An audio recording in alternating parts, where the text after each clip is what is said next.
Hello students, welcome to my channel. So student, जैसा कि आप सभी लोगों की परीक्षाएं नज़दीक आ गई हैं और लगातार मैं आपके सभी सब्जेक्ट का इम्पॉर्टेंट क्वेश्चन आंसर अपलोड कर रही हूँ कि आपको किस तरह से अपने एग्जाम की तैयारी करनी चाहिए और कौन से क्वेश्चन आपके एग्जाम में आएंगे।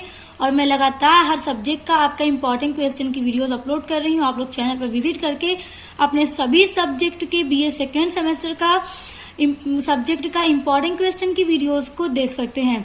और स्टूडेंट्स, आज की वीडियो में आपको बताने वाली हूँ आपके बीए सेकेंड सेमेस्टर में जो पॉलिटिकल साइंस है, राजनीति शास्त्र है, उसका इम्पॉर्टेंट क्वेश्चन आज मैं आपको बताने वाली हूँ। स्टूडेंट्स देखिए, अगर आपने अभी तक कुछ भी तैयार नहीं किया है और आप लोग को समझ नहीं आ रहा है कि हमें क्या पढ़ना चाहिए, इतना बड़ा सिलेबस है, हमें क्या पढ़ना चाहिए, तो आज जितने भी क्वेश्चन मैं आपको बताने वाली हूँ आप बस वही क्वेश्चन तैयार कर लीजिए और बहुत अच्छे से तैयार कर लीजिएगा। आपका 80 से 85% मार्क्स बहुत अच्छे से आपके राजनीति शास्त्र में आ जाएंगे। तो देखिए स्टूडेंट्स, जो आपकी नई शिक्षा नीति 2020 के अकॉर्डिंग आपका नया सिलेबस है, उसके अनुसार मैं लेकर आ गई हूँ आपका इम्पोर्टेंट क्वेश्चन। देखिए स्टूडेंट्स, देखिए मैं आपको आपके पेपर का जो सेक्शन ए है, सेक्शन बी है एंड सेक्शन सी है। स्टूडेंट्स, आपको ये तो क्लियर है कि section A, B and C आपके पेपर में होते हैं। सेक्शन ए होता है very short question, section B होता है शॉर्ट क्वेश्चन और सेक्शन सी होता है लॉन्ग क्वेश्चन। तो आज मैं आपको आपके शॉर्ट का, वेरी शॉर्ट का, लॉन्ग का, तीनों का अलग अलग क्वेश्चन बताने वाली हूँ कि आपको शॉर्ट में कौन कौन से क्वेश्चन पढ़ लेना चाहिए, वेरी शॉर्ट में कौन कौन से क्वेश्चन पढ़ लेना चाहिए और लॉन्ग में कौन कौन से क्वेश्चंस पढ़ लेना चाहिए।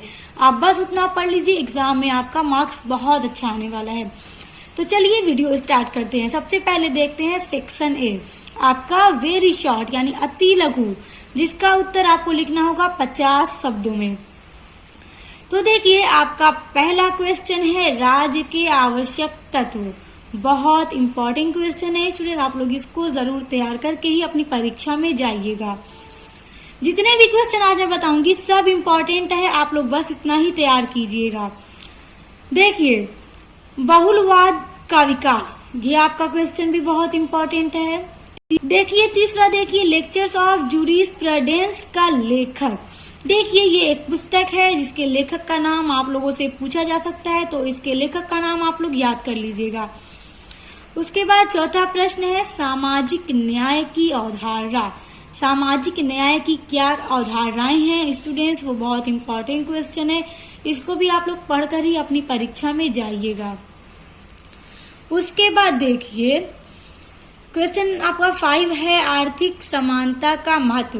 देखिए स्टूडेंट्स, इसमें के जो भी क्वेश्चन मैं आपको बता रही हूँ, पहले की आपकी जो 2020-2022 की जो परीक्षा हुई है उसमें भी बहुत सारे क्वेश्चन एग्जाम में पूछे गए थे, जो क्वेश्चन मैं आज आपको बता रही हूँ। और आप भी एग्जाम में ये पूछे जा सकते हैं, तो अगर आप पिछले मॉडल पेपर के बेसिस पे तैयारी करेंगे तो आपका बहुत अच्छा होगा। और मैं आपके पिछले मॉडल पेपर के बेसिस पर ही आपके ये क्वेश्चन लेकर आई हूँ, तो आप लोग बस इतने ही क्वेश्चन तैयार कर लीजिएगा, आपके एग्जाम में बहुत अच्छे मार्क्स आने वाले हैं। देखिए उसके बाद आपका नेक्स्ट क्वेश्चन है स्वतंत्रता और समानता में संबंध। देखिए स्वतंत्रता क्या है और समानता क्या है, इन दोनों के बीच में क्या रिलेशन है, क्या संबंध है, ये भी बहुत इंपॉर्टेंट है, इसको भी तैयार कर लीजिएगा। देखिए स्टूडेंट्स, आपका 7वां क्वेश्चन है मानवाधिकारों की 3 पीढ़ियां। मानवाधिकारों की 3 पीढ़ियां, आप लोग ये क्वेश्चन भी देख लीजिएगा, ये भी इम्पोर्टेंट है। उसके बाद देखिए आपका अगला क्वेश्चन है राजनीतिक दल के कार्य। देखिए राजनीतिक दल के क्या क्या कार्य हैं, आप लोग ये जरूर तैयार कर लीजिएगा। और मैं आपको बता दूं कि जो आपका अति लघु उत्तरीय प्रश्न होगा उसमें आपको टोटल 10 प्रश्न दिए जाएंगे और आपको 10 प्रश्न का उत्तर 50 शब्दों में देना होगा। उसके बाद देखिए नेक्स्ट क्वेश्चन है नारी सशक्तिकरण।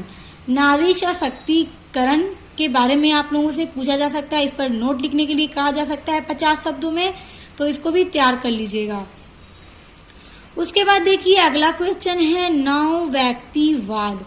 स्टूडेंट्स देखिए आपके अति लघु में भी ना इसी तरह के प्रश्न आएंगे, यानी कि आपको बस टॉपिक का नाम दे दिया जाएगा, टॉपिक क्या है, अब आपको उसके बारे में लिखना है कि नव व्यक्तिवाद क्या है। या फिर नारी सशक्तिकरण क्या है। तो पूरा न लिख के आपके पेपर में इसी तरह से पूछे जाते हैं, तो आप लोग कंफ्यूज मत होइएगा कि नौ व्यक्तिवाद पूछ दिया तो अब इसके बारे में हमें क्या लिखना है। देखिए अगर इस तरह से दे देगा ना, आप समझ जाइएगा इसका अर्थ लिखना है, इससे आप क्या समझते हैं, क्या आशय है, फिर आप लोग उस पर नोट लिख दीजिएगा। उसके बाद देखिए अगला क्वेश्चन है राजनीतिक आधुनिकीकरण की विशेषताएं। राजनीतिक आधुनिकीकरण की जो विशेषताएं हैं स्टूडेंट्स, आप लोग उसको जरूर तैयार कर लीजिएगा। ये बहुत इंपॉर्टेंट टॉप लेवल का क्वेश्चन है, ये परीक्षा में पूछा ही जाएगा। तो देखिए स्टूडेंट्स, आपको जितने भी अभी क्वेश्चन बताए मैंने आपको, ये आपके सेक्शन ए के लिए बताए हैं। आप लोग अपने सेक्शन ए में ये सभी क्वेश्चंस को तैयार कर लीजिएगा। स्टूडेंट्स देखिए अब मैं आपको बताने वाली हूँ जो आपके पेपर में सेक्शन बी होगा, यानी लघु उत्तरीय प्रश्न होगा, शॉर्ट जो क्वेश्चन होगा, उसमें आपको किस तरह के क्वेश्चंस को पढ़कर जाना चाहिए। तो देखिए आज मैं आपको जो क्वेश्चन बता रही हूँ, आप लोग उस सभी क्वेश्चन को तैयार जरूर कर लीजिएगा। देखिए पहला क्वेश्चन है राजनीति शास्त्र को परिभाषित करते हुए इसकी प्रकृति का वर्णन कीजिए। देखिए स्टूडेंट्स, राजनीति शास्त्र को परिभाषित करना है तो आप लोग राजनीति शास्त्र क्या है पहले वो लिखिएगा, उसके बाद कम से कम 2 विद्वानों की परिभाषा जरूर लिखिएगा। उसके बाद राजनीति शास्त्र की जो प्रकृति है उसका बहुत अच्छे से वर्णन कीजिएगा। और स्टूडेंट्स देखिए आपसे ना यहाँ से क्वेश्चन आपके वेरी शॉर्ट में यानी अति लघु में भी पूछा जा सकता है कि राजनीति शास्त्र को परिभाषित कीजिए। तो आपसे अति लघु में पूछा जा सकता है, तो आप लोग यहाँ से तैयार किए रहेंगे, तो अगर आपके अति लघु में पूछ देगा तो आप लिख ही लेंगे। अब आ जाते हैं आपके दूसरे क्वेश्चन पे। दूसरा क्वेश्चन है व्यवहारवाद और उत्तर व्यवहारवाद में अंतर स्पष्ट कीजिए। तो देखिए व्यवहारवाद और उत्तर व्यवहारवाद में क्या अंतर है, आप इसको जरूर देख लीजिएगा, ये क्वेश्चन मोस्ट इम्पोर्टेंट है। तो देखिए अगला क्वेश्चन है संप्रभुता के एकत्ववादी सिद्धांत का मूल्यांकन कीजिए। तो देखिए संप्रभुता के एकत्ववादी सिद्धांत का मूल्यांकन करने के लिए आपसे कहा जा सकता है, और ये भी क्वेश्चन क्या है, इम्पोर्टेंट है, मोस्ट इम्पोर्टेंट है। उसके बाद देखिए आपका अगला क्वेश्चन है वैधता का संकट पर एक संक्षिप्त टिप्पणी लिखिए। वैधता का संकट क्या है, इस पर आपको संक्षिप्त टिप्पणी लिखने के लिए कहा जाएगा, इसलिए इसको आप लोग अच्छे से तैयार करके जाइएगा, क्योंकि आपका जो सेक्शन बी होगा उसका उत्तर आपको 200 शब्दों में लिखने के लिए कहा जाएगा। और जो भी स्टूडेंट्स अपने बीए सेकेंड सेमेस्टर में कार्यालयी हिंदी और कंप्यूटर पढ़ रहे हैं, और जो भी स्टूडेंट्स इंग्लिश लिटरेचर पढ़ रहे हैं, तो उसका भी इम्पोर्टेंट क्वेश्चन की वीडियोस मैं अपलोड कर दी हूँ, तो आप लोग चैनल पर विजिट करके जरूर देख लीजिएगा। उसके बाद देखिए आपका अगला क्वेश्चन है अधिकार और कर्तव्य एक ही सिक्के के 2 पहलू हैं, स्पष्ट कीजिए। देखिए यहाँ पे आपको एक कथन दिया गया है, अधिकार और कर्तव्य एक ही सिक्के के 2 पहलू हैं। तो अब आपको ये स्पष्ट करके लिखना होगा, बताना होगा कि क्या अधिकार और कर्तव्य दोनों एक सिक्के के 2 पहलू हैं। तो आपको पूरा इसको अच्छे से स्पष्ट करके क्लियर करना होगा, और ये क्वेश्चन बहुत ज्यादा इम्पोर्टेंट है आपका, इसलिए इसको जरूर तैयार कर लीजिएगा। देखिए अब आ जाते हैं आपके सेक्शन सी में। तो देखिए आपका जो सेक्शन सी होगा वो लॉन्ग होगा, यानी आपको इसका उत्तर 500 शब्दों में देना होगा, और आपके पेपर में ये आपको निर्देश दिया जाएगा कि मतलब प्रश्नों के उत्तर 500 शब्दों में दीजिए। और आपका इसमें ना 4 क्वेश्चन दिए जाते हैं, जिसमें से आपको 2 ही प्रश्न करने होते हैं, और आपका जो सेक्शन बी होता है उसमें से आपको 5 प्रश्नों का उत्तर देना होगा। आपको 7 से या 8 प्रश्न दिए जाएंगे, उसमें से आपको 5 प्रश्नों के उत्तर देने होंगे, तो जो आपको अच्छे से आएगा दे दीजिएगा। और सेक्शन सी में 4 दिए जाएंगे और 2 के उत्तर आपको 500 शब्दों में देने होंगे।